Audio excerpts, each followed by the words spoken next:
Hello, good morning, जोहार, मैं संजय और आप देख रहे हैं न्यूज झारखंड। समय हो चला है झारखंड की खबरों को जानने का, उनसे अपडेट होने का। तो चलिए जानते हैं आज की झारखंड के 25 मुख्य बड़ी खबरों को। उससे पहले अगर आप न्यूज झारखंड चैनल पर नए हैं तो इस चैनल को सब्सक्राइब करके बेल आइकन प्रेस कर दीजिए, जिससे आपके पास झारखंड की हर एक छोटी बड़ी खबर का अपडेट आप तक पहुंचता रहे। तो चलिए शुरुआत करते हैं आज की पहली और महत्वपूर्ण बड़ी खबर से।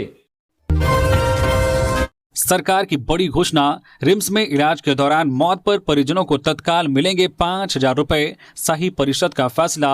अब रिम्स में इलाज के दौरान किसी की मृत्यु होने पर उनके आश्रित को 5,000 रुपए की सहायता राशि दी जाएगी। दरअसल रिम्स शाही परिषद की बैठक में कई अहम निर्णय लिए गए हैं। इसमें एक महत्वपूर्ण फैसला यह भी है कि रिम्स में इलाज के दौरान किसी की मौत होने पर तत्काल 5,000 रुपए की मदद की जाएगी। यह पैसा मौके पर ही परिजनों को दिया जाएगा। यह पैसा हर उस मृतक के परिजनों को दिया जाएगा जिसका इलाज के दौरान निधन हो गया हो, चाहे वह किसी भी वर्ग का हो। इसके साथ ही 5 नए मोक्ष वाहन भी खरीदे जाएंगे। बैठक की अध्यक्षता स्वास्थ्य मंत्री शाह, जीबी के चेयरमैन डॉक्टर इरफान अंसारी ने की। इरफान अंसारी ने कहा है कि यह सरकार का बड़ा फैसला है कि हम मृतकों के परिजनों को तत्काल मदद के रूप में 5,000 रुपए मदद करेंगे। त्योहार को देखते हुए इधर एनएम जीएनएम की सैलरी में बढ़ोतरी की गई है। अगली बैठक 12 नवंबर को होगी।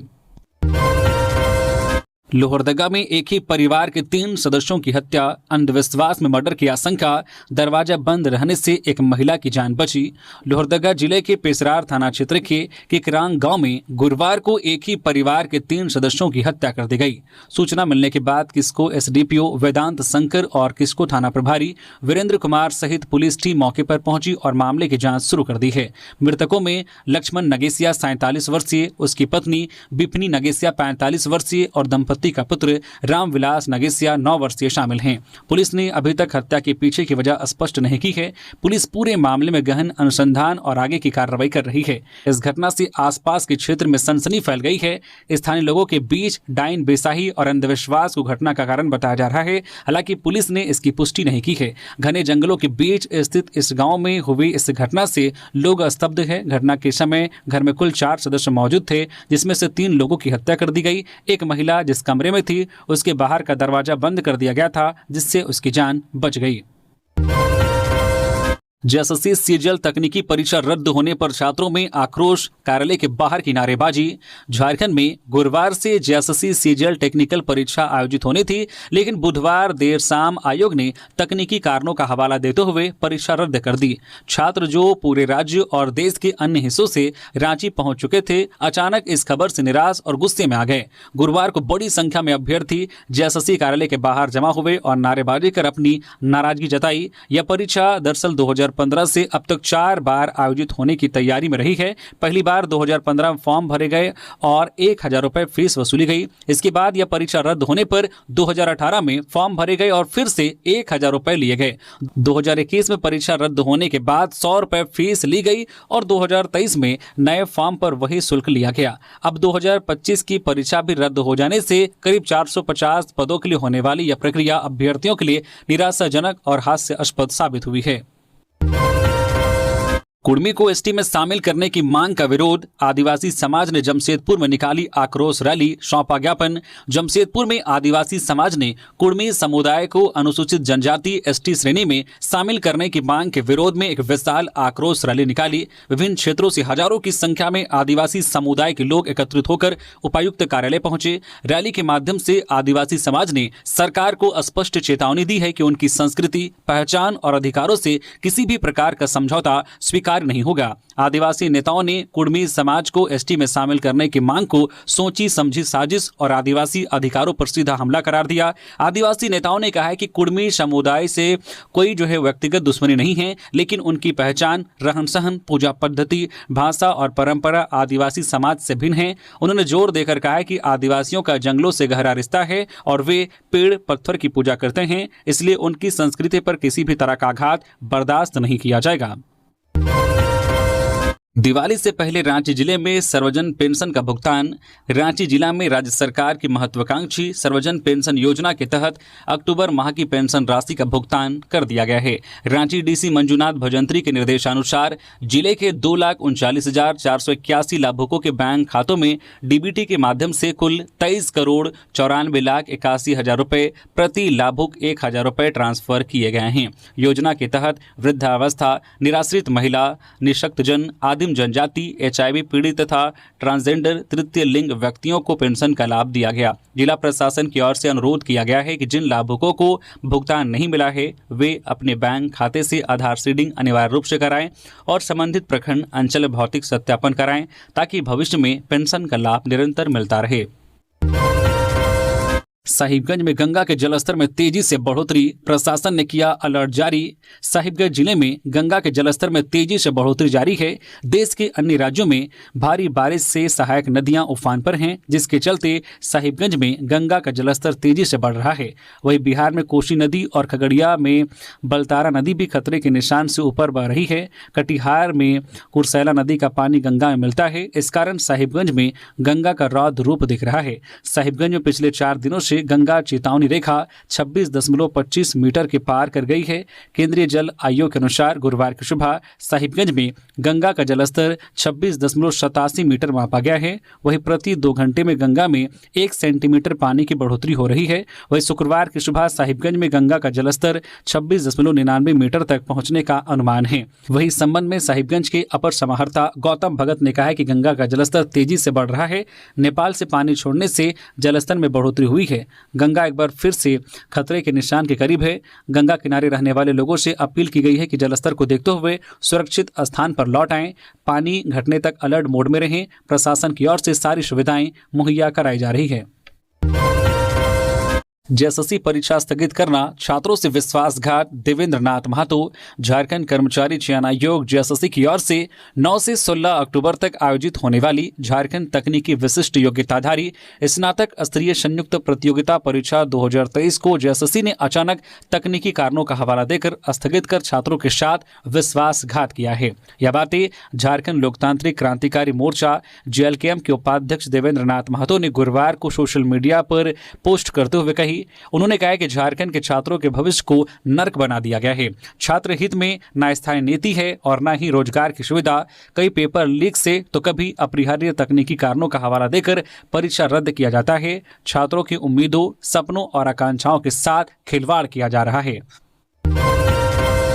2 दिन में झारखंड से लौटेगा मानसून। रांची, खूंटी, गुमला सहित 7 जिलों में छा सकते हैं बादल। कई जिलों में हल्की बारिश के आसार। तो झारखंड में मानसून अब अलविदा कहने की तैयारी में है। मौसम विभाग ने संकेत दिए हैं कि अगले 2 से 3 दिनों में राज्य से मानसून की वापसी शुरू हो जाएगी। भारतीय मौसम विभाग के रांची केंद्र के निदेशक अभिषेक आनंद ने बताया है कि मौजूदा परिस्थितियों के अनुसार 12 से 14 अक्टूबर के बीच मानसून विदाई की प्रक्रिया शुरू हो जाएगी। इस दौरान राज्य के कई हिस्सों में हल्की से मध्यम बारिश के साथ गरज और वज्रपात की संभावना बनी रहेगी। गिरिडीह, रांची, खूंटी, गुमला, हजारीबाग, रामगढ़, सिमडेगा सहित कुछ हिस्सों में बादल छाए रह सकते हैं। मौसम विभाग ने लोगों को बिजली गिरने की आशंका के मद्देनजर सावधानी बरतने की सलाह दी है।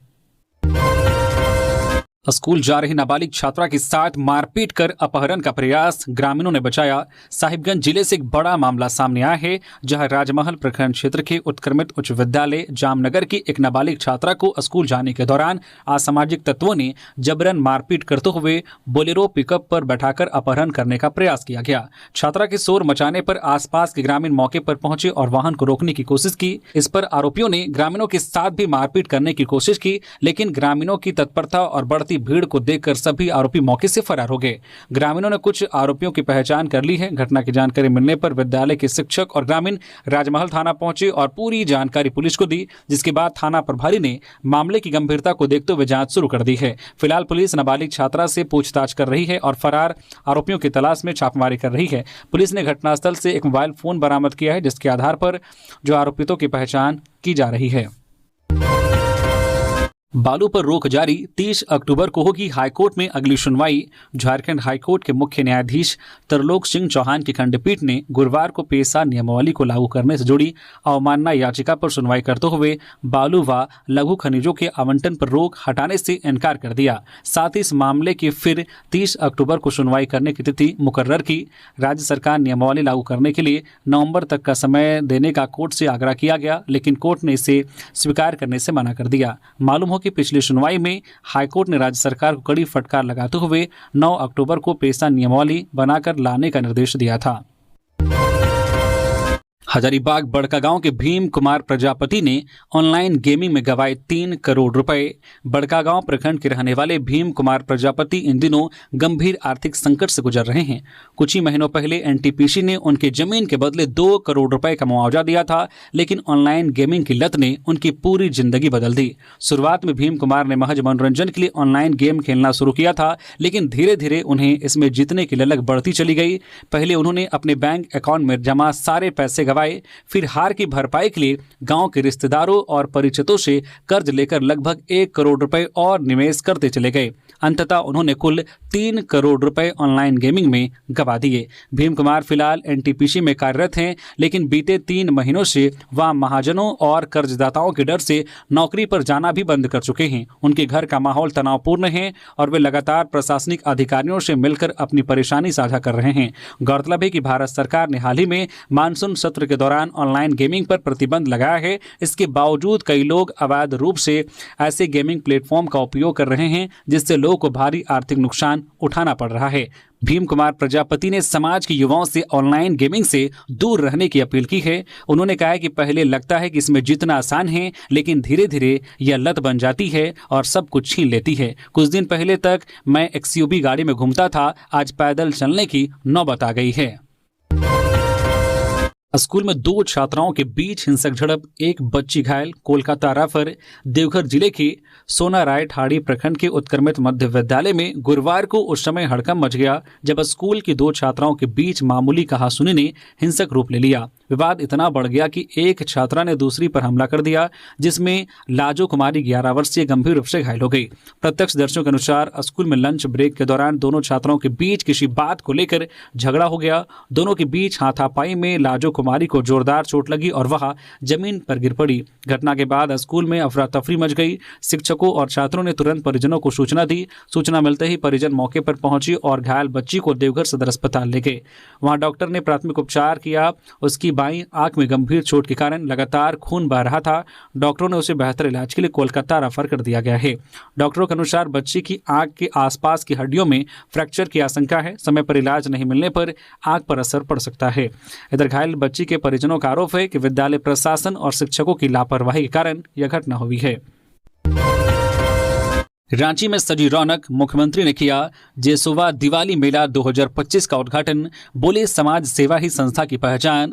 रांची के मोरहाबादी मैदान में मुख्यमंत्री हेमंत सोरेन ने गुरुवार को Jharkhand IAS officers wives association जेसोवा द्वारा आयोजित 5 दिवसीय जेसोवा दिवाली मेला 2025 का उद्घाटन किया। मौके पर विधायक कल्पना सोरेन भी मौजूद थी। मुख्यमंत्री ने अपने संबोधन में कहा कि जेसोवा अपनी संस्था से ही जनहित और समाज सेवा के कार्यों के लिए समर्पित रही है। उन्होंने कहा कि संस्था ने एक लंबा सफर तय करते हुए अब अपनी रजत जयंती मना रही है। हर वर्ष की तरह इस बार भी मेला उत्साह और उमंग के साथ आयोजित किया जा रहा है। मुख्यमंत्री ने कहा कि इस मेले से होने वाली आमदनी गरीबों और जरूरतमंदों के कल्याण के लिए उपयोग की जाती है। उन्होंने जेसोवा की शिक्षा और स्वास्थ्य सेवा में की जा रही पहल की सराहना की है। मौके पर बेहतर सामाजिक कार्य करने वाले लोगों को सम्मानित किया गया और एक पुस्तकालय का उद्घाटन भी हुआ। गढ़वा में हाथी ने व्यक्ति को कुचला, हुई मौत। मवेशी चराने जंगल गए थे। इस साल हाथियों के हमले में 11 ग्रामीणों की गई जान। गढ़वा जिले के रंका पूर्वी वन क्षेत्र के विश्रामपुर जंगल में एक हाथी ने 55 वर्षीय व्यक्ति को कुचलकर मार डाला। मृतक की पहचान बसकटिया निवासी मखड़ू उरांव के रूप में हुई है। यह घटना उस वक्त हुई जब मखड़ू अपने मवेशी चराने जंगल गए थे। शाम को जब मवेशी घर लौट आए और मखड़ू उरांव नहीं पहुंचे तो परिजनों ने उनकी तलाश शुरू की। रात करीब 9 बजे जंगल के भीतर उनका छत विक्षत सौ मिला। घटनास्थल के आसपास हाथी के पद चिन्ह भी पाए गए, जिससे स्पष्ट हुआ है कि हाथी के हमले से उनकी मौत हुई है। घटना की सूचना मिलने पर वन विभाग की टीम और पुलिस की टीम मौके पर पहुंची। पुलिस ने शव को गढ़वा सदर अस्पताल में पोस्टमार्टम के लिए भेज दिया गया है। खिड़की जाइए भूल, अब इस तरीके से जेल में कैदियों से बात करेंगे स्वजन। राज्य की सभी जिलों में हाईटेक व्यवस्था लागू। राज्य की जेलों में कैदियों की अपनों से मुलाकात की व्यवस्था अब बड़े स्क्रीन पर आ गई है। इसका नाम in pair visitor intercom voice logger system है। पहले खिड़की पर होने वाले मुलाकात में बातचीत में संकोच, कोलाहल व आवाज की अस्पष्टता से भी मुक्ति मिल गई है। कैदियों को अपने स्वजनों से मुलाकात व बातचीत में आ रही व्यवधान को दूर करने के लिए यह कोशिश कारगर साबित होने लगी है। नए जेल मैनुअल में भी इस पर जोर था। उस अनुरूप सभी जिलों में यह व्यवस्था लागू करने की बाध्यता थी, इसे अब दूर कर लिया गया है। राज्य में छोटे बड़े सभी जेलों की संख्या 31 है। इन सभी जिलों में मुलाकात कक्ष को हाईटेक किया जा रहा है। 90% से अधिक कार्य पूरे हो गए हैं। इसमें कैदी व उनके परिजनों के बीच खिड़की के बदले एक दीवार है। दोनों तरफ 8-8, 10-10 केबिन बने हैं और उसमें इलेक्ट्रॉनिक स्क्रीन और इंटरकॉम लगे हैं। दीवार की एक तरफ कैदी व दूसरी और उसके स्वजन बैठकर 10 मिनट तक एक दूसरे को देखकर बात कर सकते हैं। इसका मतलब यह है कि कैदी अपने स्वजन को साफ साफ देख सकेगा और स्वजन उस कैदी को देख सकेंगे। केबिन में इंटरकॉम पर दोनों के बीच बातचीत होगी, जिससे आवाज में स्पष्टता होगी। दोनों तरफ से एक दूसरे की आवाज को बेहतर तरीके से सुन सकेंगे। बड़े ने की छोटे भाई की पत्नी की हत्या। पलामू में देवरानी जेठानी के विवाद ने लिया खूनी रूप। जेठ ने कुल्हाड़ी से वार कर किया मर्डर। पलामू जिले के छतरपुर थाना क्षेत्र के तेलाड़ी गांव में देवरानी जेठानी के बीच हुए विवाद ने खूनी रूप ले लिया। इस दौरान जेठ ने अपनी छोटे भाई की पत्नी की कुल्हाड़ी से वार कर हत्या कर दी। आरोपी फिलहाल फरार है। यह घटना तब हुई जब अखिलेश राम की पत्नी सीमा देवी 28 वर्षीय अपनी जेठानी के साथ किसी बात को लेकर बहस कर रही थी। पास में बैठे उसके जेठ जनेश्वर राम अचानक आक्रोशित उठे। उन्होंने घर में रखी कुल्हाड़ी उठाई और सीमा देवी की गर्दन पर जोरदार वार कर दिया। गंभीर चोट लगने से सीमा देवी की मौके पर ही मौत हो गई। घटना की सूचना मिलते ही छतरपुर पुलिस तेलाड़ी गांव पहुंची। हत्या में इस्तेमाल की गई कुल्हाड़ी बरामद कर ली गई है। महिला के शव को पोस्टमार्टम के लिए MMCH भेजा गया है। मृतका के पति अखिलेश राम के बयान पर मामला दर्ज किया गया है। महिला की मौत, डेंटल क्लिनिक पर लापरवाही का आरोप। चतरा में परिजनों ने गलत इंजेक्शन देने का लगाया आरोप। विधायक ने की कार्रवाई की मांग। चतरा जिले के गुदरी बाजार स्थित एक डेंटल क्लिनिक में इलाज के दौरान एक वृद्ध महिला की संदिग्ध परिस्थितियों में मौत हो गई। परिजनों ने क्लिनिक संचालक डॉक्टर जया पर इलाज में घोर लापरवाही और गलत इंजेक्शन देने का आरोप लगाया है। यह घटना सदर थाना क्षेत्र की है। लोवागढ़ा गांव निवासी गोमती देवी को दांत दर्द के इलाज के लिए क्लिनिक लाया गया था। उनके पुत्र पंकज मिश्रा के अनुसार जांच के बाद डॉक्टर ने महिला को इंजेक्शन दिया। परिजनों का आरोप है कि इंजेक्शन देते समय नीडल टूट गई, जो अभी भी महिला के शरीर में मौजूद है। इंजेक्शन के बाद परिजन गोमती देवी को घर ले गए, लेकिन देर रात उनकी तबियत अचानक बिगड़ गई। उन्हें तुरंत सदर अस्पताल लाया गया, जहां चिकित्सकों ने उन्हें मृत घोषित कर दिया। घटना की सूचना मिलने पर चतरा विधायक जनार्दन पासवान सदर अस्पताल पहुंचे। उन्होंने इस गंभीर मामले पर नाराजगी व्यक्त की है और इसकी उच्च स्तरीय जांच के साथ दोषी चिकित्सक के खिलाफ कड़ी कार्रवाई की मांग की है। झारखंड पुलिस और SBI के बीच हुए MOU में बड़ा विस्तार। अब सभी पुलिसकर्मियों को मिलेगा 10 लाख का अतिरिक्त बीमा। झारखंड पुलिस और भारतीय स्टेट बैंक SBI के बीच हुए वेतन पैकेज से जुड़े समझौता ज्ञापन में गुरुवार को एक महत्वपूर्ण विस्तार किया गया है। पुलिस मुख्यालय रांची स्थित सभागार में आयोजित कार्यक्रम में पुलिस महानिदेशक झारखंड की उपस्थिति में SBI के वरिष्ठ अधिकारियों ने पुलिसकर्मियों के हित में इस पैकेज से जुड़ी नई सुविधाओं की जानकारी साझा की है। बैठक में बताया गया है कि इस MOU के अंतर्गत 10 लाख रुपए का नया ग्रुप टर्म लाइफ इंश्योरेंस जीवन बीमा जोड़ा गया है। इसका लाभ उन पुलिसकर्मियों के परिजनों को भी मिलेगा जिनकी मृत्यु दुर्घटना के अतिरिक्त किसी अन्य कारण से भी होती है। पहले से ही इस पैकेज में 1 करोड़ रुपए का दुर्घटना बीमा, 1,60,000 रुपए का जीवन बीमा कवरेज, 1 करोड़ रुपए का पूर्ण विकलांगता कवरेज और 80 लाख रुपए का आंशिक विकलांगता कवरेज शामिल है। इसके अलावा पुलिसकर्मियों के परिवारों को भी कई प्रकार की अतिरिक्त सुविधाएं और सहायता दी जा रही है। मुख्यमंत्री हेमंत सोरेन ने फिर किया युवाओं के साथ विश्वासघात। बाबूलाल मरांडी। भाजपा प्रदेश अध्यक्ष एवं नेता प्रतिपक्ष बाबूलाल मरांडी ने JSSC की ओर से आयोजित होने वाली झारखंड विशिष्ट एवं तकनीकी योग्यताधारी प्रतियोगिता परीक्षा को अचानक रद्द किए जाने को युवाओं के साथ राज्य सरकार का विश्वासघात बताया। मरांडी ने सोशल मीडिया एक्स पर गुरुवार को कहा है कि हेमंत सोरेन जी ने युवाओं के साथ फिर वही किया जो अब तक करते आए हैं, विश्वासघात। सीएससी संचालक के घर हथियारबंद अपराधियों ने नगद समेत 4.5 लाख की संपत्ति लूटी। गिरिडीह जिले के भरकट्टा ओपी क्षेत्र के चिताखारो गांव में बुधवार की रात एक बड़ी डकैती की वारदात हुई। करीब 1 बजे रात में अज्ञात हथियारबंद अपराधियों ने सीएससी संचालक संजय वर्मा के घर धावा बोलकर नकदी और जेवर समेत करीब 4.5 लाख रुपए की संपत्ति लूट ली। जानकारी के अनुसार लूटी गई रकम में 2.5 लाख रुपए नगद, एक ड्रोन कैमरा और सोने चांदी के गहने शामिल हैं। संजय वर्मा अपने घर से ही कॉमन सर्विस सेंटर और जनरल स्टोर चलाते हैं। अपराधी सुजीत सिन्हा का नया ठिकाना बनेगा साहिबगंज जेल, प्रशासनिक वजह से किया जा रहा शिफ्ट।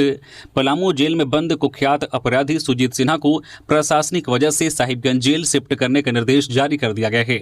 डीआईजी पलामू और जेल अधीक्षक की रिपोर्ट के बाद जेल आईजी के द्वारा इस संबंध में आदेश जारी कर दिया गया है। दो दांत अपराधी सुजीत सिन्हा का नया ठिकाना अब साहिबगंज जेल होगा। पलामू जेल में बंद सुजीत सिन्हा को लेकर डीआईजी पलामू और केंद्रीय कारा मेदिनीनगर पलामू के अधीक्षक के द्वारा सुजीत सिन्हा को पलामू जेल से किसी अन्य जेल में शिफ्ट करने को लेकर पत्र भेजा गया था। रामगढ़ में आईजी के साथ जिलों के एसपी के साथ बैठक, अपराधियों और नशे के खिलाफ दिए जरूरी दिशा निर्देश। रामगढ़ जिले के एसपी ऑफिस में आईजी सुनील भास्कर ने अंतरजिला स्तरीय उत्तरी छोटा नागपुर प्रक्षेत्र के रामगढ़, धनबाद, गिरिडीह, कोडरमा, चतरा, हजारीबाग, बोकारो के साथ बैठक कर संगठित अपराध, नशे के खिलाफ कार्रवाई और शांतिपूर्ण दुर्गा पूजा संपन्न कराने पर सभी को बधाई दी। उत्तरी छोटा नागपुर बोकारो प्रक्षेत्र के आईजी सुनील भास्कर को रामगढ़ जिले में आगमन एवं प्रस्थान के दौरान सार्जेंट द्वारा गार्ड ऑफ ऑनर दिया गया। बैठक के दौरान सभी एसपी को शांतिपूर्ण तरीके से दुर्गा पूजा संपन्न कराने पर बधाई दी गई। इसके साथ ही क्राइम कंट्रोल को लेकर सभी पुलिस अधीक्षकों को कई दिशा निर्देश भी दिए गए, जिसमें संगठित अपराध, नशे के खिलाफ कार्रवाई, लंबित मामलों पर निगरानी रखने, अपराधी और नक्सलियों जो जेल से छूटकर क्षेत्र में रह रहे हैं की गतिविधियों पर विशेष नजर रखने की बात कही गई। चक्रधरपुर सोनवा मेन रोड पर वाहन के धक्के से बाइक सवार मामा भगना की मौत। पश्चिमी सिंहभूम जिले के चक्रधरपुर सोनवा मेन रोड पर सोनवा थाना क्षेत्र के आसन तलिया स्कूल के पास किसी वाहन के धक्के से बाइक सवार मामा व भगना की मौत हो गई। घटना बुधवार रात की है। दोनों शवों का पोस्टमार्टम गुरुवार को चक्रधरपुर के अनुमंडल अस्पताल में कराया गया। बताया गया कि गजपुर गांव निवासी 65 वर्षीय पद्मलोचन महतो अपने भगना सुभाष चंद्र महतो के साथ बाइक से चक्रधरपुर गए थे। गजपुर वापस आने के दौरान सामने से आ रहे तेज रफ्तार वाहन ने बाइक को धक्का मार दिया और फरार हो गया। बाइक चला रहे भगना सुभाष चंद्र महतो की मौके पर ही मौत हो गई, जबकि पीछे बैठे मामा पद्मलोचन महतो की मौत इलाज के दौरान अस्पताल में हुई। दोनों शवों का पोस्टमार्टम चक्रधरपुर के अनुमंडल अस्पताल में कराने के बाद परिजनों को सौंप दिया गया। पुलिस सीसीटीवी कैमरे की फुटेज के आधार पर दुर्घटना को अंजाम देने वाले वाहन की खोजबीन में जुटी हुई है। एसएससी सीजल फर्जीवाड़ा मामला। धनबाद में रिमोट कंट्रोल से परीक्षा दिलाने का खुलासा, केंद्र संचालक गिरफ्तार। धनबाद जिले के बरवाडा क्षेत्र में स्थित इन्फिनिट डिजिटल जोन परीक्षा केंद्र में हुए एसएससी सीजल परीक्षा फर्जीवाड़ा मामले में पुलिस ने बड़ी कार्रवाई की है। पुलिस ने परीक्षा केंद्र के संचालक मृत्युंजय कुमार को गिरफ्तार कर जेल भेज दिया है। पूछताछ में उसने फर्जीवाड़े में अपनी संलिप्तता स्वीकार की है। दरअसल बीते दिनों एसएससी सीजल परीक्षा के दौरान पुलिस ने एक व्यक्ति को फर्जीवाड़ा करते रंगे हाथ पकड़ा था। वह केंद्र के कंप्यूटर के हैक कर रिमोट कंट्रोल के माध्यम से बाहर से परीक्षा दिला रहा था। तकनीकी जांच में खुलासा हुआ है कि यह पूरा खेल योजनाबद्ध तरीके से परीक्षा केंद्र के अंदर से ही संचालित किया जा रहा था। डीएसपी वन शंकर कांति ने बताया है कि कुसुम विहार निवासी संचालक मृत्युंजय कुमार को बुधवार रात हिरासत में लेकर पूछताछ की गई। इस दौरान उसने अपना जुर्म स्वीकार कर लिया। डीएसपी ने यह भी बताया कि इस फर्जीवाड़े में और भी लोग शामिल हो सकते हैं जो साइबर माध्यम से इस तरह की अवैध गतिविधियों को अंजाम देते हैं। पुलिस अब तकनीकी साक्ष्य के आधार पर इस पूरे नेटवर्क से जुड़े अन्य लोगों की तलाश में जुटी हुई है। गिरिडीह में बाइक सवार अपराधियों ने जेवर व्यवसायी विशाल सोनी के साथ की लूटपाट। गिरिडीह जिले के जमुआ प्रखंड के चरघरा में ज्वेलरी व्यवसायी विशाल सोनी से लूटपाट की सनसनीखेज वारदात सामने आई है। पुलिस मामले को संदिग्ध बताकर जांच कर रही है। जमुआ थाना प्रभारी मणिकांत सिंह ने बताया कि घटना को लेकर किसी प्रकार का कोई आवेदन थाना में नहीं दिया गया है। फिलहाल पुलिस सभी बिंदुओं पर जांच में जुट गई है। जानकारी के मुताबिक द्वारपहरी बाजार में जेवर की दुकान चलाने वाले पोबी निवासी विशाल सोनी अपनी दुकान बंद कर बाइक से घर लौट रहे थे। इस दौरान चरघरा स्थित पंजाब नेशनल बैंक के पास बाइक सवार 3 अपराधियों ने उनकी बाइक को ओवरटेक कर टक्कर मार दी, जिससे वे सड़क पर गिर पड़े। अपराधियों ने उनकी बाइक की डिक्की से करीब 250 ग्राम चांदी के आभूषण और अन्य कीमती सामान लूट लिए और फरार हो गए। घटना की सूचना पर जमुआ पुलिस मौके पर पहुंची और जांच शुरू कर दी। गौरतलब है कि कुछ महीने पहले भी विशाल सोनी के साथ बंदूक की नोक पर लाखों रुपए की छिनतई हो चुकी है। नंबर ब्लॉक करने पर प्रेमी ने प्रेमिका की हत्या की। शारीरिक संबंध के बाद सिलबट्टे से सिर कुचकर मारा था। वेंटिलेटर के रास्ते घुसा था घर में। पलामू स्थित लेस्लीगंज थाना क्षेत्र में 30 सितंबर की रात हुई लाखों देवी 35 वर्षीय हत्याकांड का पुलिस ने गुरुवार को खुलासा कर दिया है। शादीशुदा महिला की हत्या उसके ही प्रेमी ने की थी। लाखों देवी ने प्रेमी का नंबर ब्लॉक किया था। इस बात के विवाद में आरोपी संदीप कुमार 26 वर्षीय ने उसकी हत्या कर दी थी। लेस्लीगंज थाना प्रभारी उत्तम कुमार राय ने बताया कि आरोपी को रांची रेलवे स्टेशन के पास से गिरफ्तार किया गया है। आरोपी ने पुलिस को बताया है कि हत्या से पूर्व उसने लाखों देवी के साथ शारीरिक संबंध बनाए थे। इसके बाद सिलबट्टे से कूचकर हत्या कर दी थी। थाना प्रभारी ने बताया कि 1 अक्टूबर को लाखों देवी का शव उसके घर में मिला था। मृतका के पिता अवधेश भैया ने इस संबंध में FIR दर्ज कराई थी। आरोपी संदीप ने पुलिस को बताया कि लाखों देवी से उसका प्रेम संबंध था। दोनों के बीच अवैध संबंध भी थे। राज्य में सुरक्षित व्यापार पर डीजीपी की बैठक 13 अक्टूबर को झारखंड चैम्बर के प्रतिनिधि मंडल ने अध्यक्ष आदित्य मल्होत्रा की अगुवाई में गुरुवार को डीजीपी अनुराग गुप्ता से पुलिस मुख्यालय में मुलाकात की। इस दौरान उन्होंने प्रदेश की कानून व्यवस्था को सुदृढ़ बनाने और अपराध नियंत्रण को लेकर चर्चा की। यह निर्णय लिया गया कि 13 अक्टूबर को डीजीपी की अध्यक्षता में विधि व्यवस्था एवं अपराध की रोकथाम के लिए ऑनलाइन बैठक की जाएगी, जिसमें सभी जिलों के वरीय पुलिस अधीक्षक तथा जिला चैम्बर ऑफ कॉमर्स के अध्यक्ष एवं सचिव शामिल होंगे। डीजीपी कार्यालय द्वारा इस संबंध में निर्देश जारी करते हुए सभी जिलों के पुलिस अधिकारियों को यह कहा गया है कि वे बैठक से पूर्व अपने अपने जिले में स्थानीय जिला चैम्बर के साथ बैठक कर व्यापार जगत से संबंधित समस्याओं एवं सुझावों को संकलित करें। चैम्बर अध्यक्ष ने कहा है कि इस पहल का उद्देश्य प्रदेश की कानून व्यवस्था को और सुदृढ़ बनाना तथा व्यापारिक गतिविधियों के लिए एक सुरक्षित एवं अनुकूल वातावरण सुनिश्चित करना है। सारंडा में आईडी से घायल हाथी के रेस्क्यू का प्रयास, वनतारा टीम कर रही उपचार, ट्रैंकुलाइज करने में चुनौती। पश्चिमी सिंहभूम के चाईबासा स्थित सारंडा जंगल में एक घायल मादा हाथी का रेस्क्यू और उपचार अभियान जारी है। वनतारा टीम के 8 सदस्य हाथी का इलाज करने के लिए सारंडा जंगल पहुंचे हैं। टीम ने घायल हाथी को इंजेक्शन के जरिए दर्द निवारक और एंटीबायोटिक दवाएं दी हैं। वन विभाग और वनतारा की टीम ने हाथी को एक नाले से बाहर सुरक्षित स्थान पर लाने का प्रयास किया, लेकिन वह अभी भी नाले के पास ही है। हाथी को जो ट्रैंकुलाइज कर उसके पैर के जख्म का अच्छी तरह से इलाज करने और जरूरत पड़ने पर उसे बेहतर इलाज के लिए अन्यत्र ले जाने का प्रयास किया जा रहा है। आशंका है कि हाथी का पैर नक्सलियों द्वारा जमीन के नीचे लगाए गए आईडी प्रेशर बम पर पड़ा और विस्फोट से वह घायल हो गया। हालांकि विभाग अब तक हाथी को ट्रैंकुलाइज करने में सफल नहीं हो पाया है। मुड़मा जतरा मेले के समापन समारोह में शामिल हुई मंत्री शिल्पी नेहात्री की। ऐतिहासिक राजी पाढ़ा मुड़मा जतरा के दूसरे दिन श्रद्धालुओं का जन सैलाब देखने को मिला। खोड़ा में हाथी घोड़ा रंपा चंपा के साथ नाचते झूमते लोगों ने सबको अपनी ओर आकर्षित किया। खोड़ा नृत्य पारंपरिक आदिवासी संस्कृति एवं गौरवशाली विरासत को प्रदर्शित करता है। इस मौके पर कृषि मंत्री शिल्पी नेहात्री ने कहा कि मुड़मा जतरा में शामिल होना मेरे लिए गर्व का क्षण होता है, और वो भी एक विधायक या मंत्री के तौर पर नहीं बल्कि मांडर की बेटी के तौर पर। उन्होंने कहा कि मांडर जतरा की पहचान देश विदेश के स्तर पर होना इसकी ख्याति को दर्शाता है। उन्होंने कहा कि इस जतरा मेला के आयोजन में राज्य सरकार का पूरा सहयोग मिला है। झारखंड में इस समय एक ऐसी सरकार है जो आदिवासी मूलवासी की जन भावना के साथ हर कदम पर खड़ी रहती है। धनबाद में लोडिंग पॉइंट पर फायरिंग, एक जख्मी, ट्रक चालक और खलासी कर रहे थे प्रदर्शन, ठेकेदार के बेटे पर गोली चलाने का आरोप। धनबाद स्थित धनसार थाना क्षेत्र के बरमसिया स्थित FCI गोदाम लोडिंग पॉइंट पर गुरुवार को किराया बढ़ाने को लेकर चल रहे विवाद के बीच गोलीबारी हुई। इस घटना में ट्रक चालक श्रवण यादव गंभीर रूप से घायल हो गए। उन्हें तुरंत शहीद निर्मल महतो मेमोरियल मेडिकल कॉलेज अस्पताल में भर्ती कराया गया, जहां उनका इलाज चल रहा है। घायल श्रवण यादव के भाई सत्येंद्र यादव ने बताया कि ट्रक चालक और खलासी ठेकेदार ठेकेदारों से किराया बढ़ाने को लेकर धरना प्रदर्शन कर रहे थे। तभी ठेकेदार संजय सिंह के बेटे कुणाल सिंह अपने समर्थकों के साथ लोडिंग पॉइंट पहुंचे और अचानक फायरिंग शुरू कर दी। करीब 10 से 15 राउंड गोलियां चली, जिसमें श्रवण यादव के पैर और हथेली में चोट लगी। धनसार थाना प्रभारी मनोहर करमाली ने बताया है कि घटनास्थल से एक पिस्टल, 2 मैगजीन और लगभग 12 जिंदा कारतूस बरामद किए गए हैं। साथ ही एक वाहन भी जब्त किया गया है। बैंक मोड़ थाना और धनसार थाना और आरपीएफ की पुलिस दल के साथ जांच में जुटी है।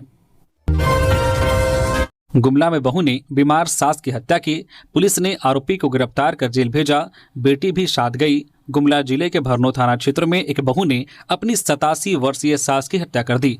पुलिस ने आरोपी बहू रानी उरांव को गिरफ्तार कर गुरुवार को गुमला जेल भेज दिया। पुलिस के अनुसार सुकुरहुट्टू गांव निवासी रानी उरांव ने 2 दिन पहले अपनी बीमार सास हना देवी को पहले कीटनाशक यूरिया पिलाकर मारने का प्रयास किया। जब सास की मौत नहीं हुई तो उसने किसी नुकीली चीज से उनके शरीर पर कई वार किए, जिससे वृद्ध की मौत हो गई। भरनो पुलिस ने सास की हत्या के आरोप में रानी उरांव को गिरफ्तार कर पूछताछ की। पूछताछ के दौरान उसने अपना जुर्म कबूल कर लिया, जिसके बाद उसे न्यायिक हिरासत में गुमला जेल भेज दिया गया। इस घटना के बाद रानी उरांव की 3 साल की बेटी रेशमा अपनी मां के बिना नहीं रह पा रही थी। मानवीय आधार पर पुलिस ने बच्ची को भी मां के साथ जेल जाने की अनुमति दी। पाकुड़ में राशन कार्डधारियों को 10 महीने से नहीं मिला अनाज, लाभुकों ने डीसी से की शिकायत। पाकुड़ जिले के सदर प्रखंड के कालिदासपुर पंचायत के धारसोड़ी गांव सहित विभिन्न गांवों के पुरुष महिला राशन कार्डधारी लाभुक गुरुवार को उपायुक्त के पास शिकायत लेकर पहुंचे। इन लाभुकों का कहना है कि पिछले 10 माह का बकाया अनाज उन्हें राशन डीलर द्वारा नहीं दिया गया है। राशन कार्डधारी लाभुक दशरथ मरांडी ने बताया कि 2 सितंबर को लगभग 250 से अधिक राशन कार्डधारी लाभुक अपनी शिकायत लेकर उपायुक्त कार्यालय पहुंचे थे, जहां उन्हें आश्वासन मिला था कि 1 सप्ताह के भीतर सभी को उनका बकाया अनाज जन वितरण प्रणाली के दुकानदार द्वारा दे दिया जाएगा। लेकिन डीलर द्वारा केवल 6 माह का ही अनाज वितरण किया गया, जबकि बकाया 10 माह का था। कई लाभुकों को तो 6 माह के बजाय केवल 4 माह का ही अनाज दिया गया। इस असंतोष के साथ वे गुरुवार को उपायुक्त से मिलने पहुंचे और सवाल उठा रहे हैं कि आखिर वे कहां जाएं ताकि उन्हें उचित न्याय मिल सके। रांची से एक लुटेरी दुल्हन गिरफ्तार, प्रेम जाल में फंसाकर पुरुषों से ठगती थी लाखों। प्रेम जाल में फंसाकर कई लोगों से लाखों रुपए ठगने वाली लुटेरी दुल्हन खुशी तिवारी को रांची के नामकुम पुलिस ने उसके पिता बसंत कुमार तिवारी के साथ हिरासत में लिया है। वहीं उसकी मां आशा तिवारी को स्वास्थ्य संबंधित कारणों के चलते फिलहाल छोड़ दिया गया है। खुशी तिवारी पर नामकुम और गोंदा थाना सहित कई अन्य थानों में धोखाधड़ी के मामले दर्ज हैं। पीड़ितों की माने तो उसने कई लोगों को प्रेम के जाल में फंसाकर शादी और विश्वास दिखावा कर नगद और ऑनलाइन माध्यम से लाखों रुपए की ठगी की है। कोडरमा में कार से शराब की बड़ी खेप जब्त, बिहार ले जाई जा रही थी, ड्राइवर गिरफ्तार। कोडरमा थाना क्षेत्र के रांची पटना मुख्य मार्ग पर स्थित कोडरमा घाटी के मेघात्री चेक पोस्ट के पास गुरुवार को एक स्कोडा कार से भारी मात्रा में अंग्रेजी शराब जब्त की गई है। पुलिस ने कार चालक को गिरफ्तार किया है और उससे पूछताछ जारी है। मामले की जानकारी देते हुए एसपी अनुदीप सिंह ने बताया कि कोडरमा पुलिस सीमावर्ती इलाकों में लगातार वाहन जांच अभियान चला रही है। इसी क्रम में गुरुवार को पुलिस को गुप्त सूचना मिली थी कि कोडरमा के रास्ते एक कार से शराब की बड़ी खेप बिहार पहुंचाई जा रही है। इस सूचना के आधार पर कोडरमा थाना प्रभारी के नेतृत्व में एक विशेष दल का गठन किया गया। मेघात्री चेक पोस्ट पर सघन जांच अभियान चलाया गया। इसी दौरान कोडरमा से बिहार की ओर जा रही एक स्कोडा कार को पुलिसकर्मियों ने रोका। कार की गहनता से जांच करने पर उसकी डिक्की में भारी मात्रा में अंग्रेजी शराब मिली। मौके पर मौजूद पुलिसकर्मियों ने कार चालक राजू प्रसाद को गिरफ्तार कर लिया। तो ये थी झारखंड की टॉप बड़ी खबरें। इसी तरह से झारखंड की हर एक छोटी बड़ी खबर देखने के लिए प्लीज न्यूज झारखंड चैनल को सब्सक्राइब करके बेल आइकन प्रेस कर दीजिए, जिससे आपके पास झारखंड की हर एक छोटी बड़ी खबर का अपडेट आप तक पहुंचता रहे। तो अभी के लिए बस इतना ही, हमें दीजिए इजाजत, फिर मिलते हैं नेक्स्ट खबरों के साथ। धन्यवाद।